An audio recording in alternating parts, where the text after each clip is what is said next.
Oyunu 9 майдан кейін болот. Кыргыз Республикасынын президенти Садыр Жапаров 11 май күнү Көкбөрү Федерациясынын өкүлдөрү менен жолугат. 30 апрель күнү Чолпон Ата шаарында Намыс жана Сарыөзөн клубтарынын ортосунда көрсөтмө оюн болгон. Аны президентибиз Того мамлекетинин жетекчилиги менен чогуу көргөн. Мына ошол иш-чаранын соңунда жогорудагыдай макулдашуулар болгонун Көкбөрү Федерациясынын президенти Акылбек Ишимов билдирип өттү.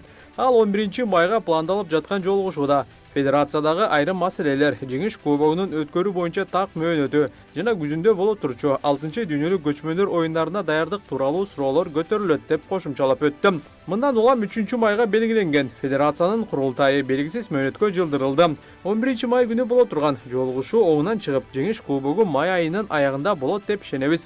Эң өкүнүчтүүсү учурда Казакстанда көкпар боюнча өлкө чемпионаты өтүп, 19 команда ат салышууда. Алардын көчмөндөр оюндарына даярдыгы мыкты деңгээлде.